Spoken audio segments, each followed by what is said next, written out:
بسم اللہ الرحمن الرحیم۔ ایک سوال کہ اللہ تعالیٰ کے تمام کام قابل تعریف کیوں ہیں؟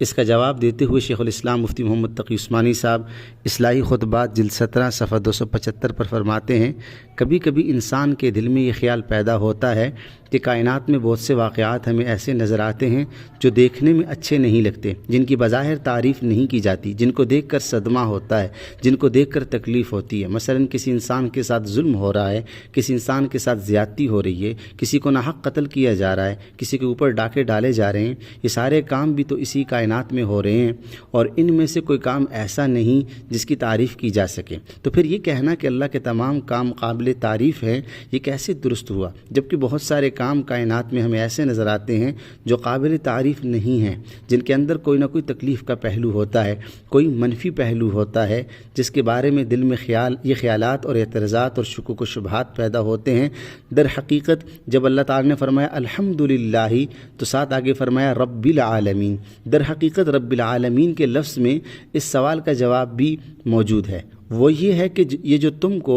جو تم کسی واقعے سے رنجیدہ ہوتے ہو، جس سے تمہیں تکلیف پہنچتی ہے یا غم ہوتا ہے، تو تم اپنی چھوٹی سی عقل کے دائرے میں رہ کر سوچ رہے ہو، اور اس چھوٹی سی محدود عقل کے دائرے میں رہ کر تم کسی بات کے بارے میں یہ فیصلہ کرتے ہو کہ یہ ناگوار ہے، یہ اچھی نہیں، یہ تکلیف دہ ہے، اس میں غم ہے، اس میں صدمہ ہے۔ یہ تم اپنی چھوٹی سی عقل میں رہ کر سوچتے ہو، لیکن باری تعالیٰ جو پوری کائنات کا خالق ہے، پوری کائنات کا نظام چلا رہا ہے، جو ساری کائنات کو پال پوس رہا ہے، اس کی نگاہ میں ہے کہ کس لمحہ کون سا کام اس کائنات کی مصلحت کے مطابق ہے، کون سا کام مصلحت کے مطابق نہیں۔ تمہاری چھوٹی سی عقل میں اس کی مصلحت نہیں آ سکتی۔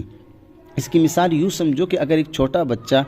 چھوٹے بچے کو کوئی پھوڑا نکل آیا اور کوئی ڈاکٹر اس کا آپریشن کر کے اس پھوڑے کو نکال رہا ہے، تو وہ بچہ چیخ رہا ہے اور چلا رہا ہے۔ تم اس کی چیخنے اور پکارنے کو دیکھ کر یہ سمجھو گے کہ اس کے ساتھ زیادتی ہو رہی ہے اور اس کے ساتھ ظلم ہو رہا ہے، یہ بچہ رو رہا ہے اور چلا رہا ہے، اور ڈاکٹر ہے کہ اس کے اوپر نشتر چلا رہا ہے۔ لیکن اگر ذرا سی عقل سے کام لوگے تو پتہ چلے گا کہ اس کے ساتھ جو عمل کیا جا رہا ہے یہ در حقیقت اس کے لیے فائدہ مند ہے، یہی اس کے حق میں مفید ہے، اس کی خیر خواہی کا تقاضا بھی یہی ہے، اور اس کی مصلحت کا تقاضا بھی یہی ہے۔ یہ تو چھوٹی سی مثال میں نے دی ہے، لیکن جس کے سامنے پوری کائنات کا نظام ہے، اور وہی جانتا ہے کہ کس لمحہ کون سی بات اس کائنات کی مصلحت کے مطابق ہے، وہ رب العالمین ہے۔ لہذا جو فیصلہ کرتا ہے اس کا فیصلہ برحق ہے، اور اس کا فیصلہ مصلحت کے عین مطابق ہے۔ اس جواب کو تحریر کرنے والے، جمع اور ترتیب دینے والے مولانا عمر انور بدخشانی ہیں، جو کہ استاذ جامعہ علوم اسلامیہ علامہ بنوری ٹاؤن کراچی کے ہیں،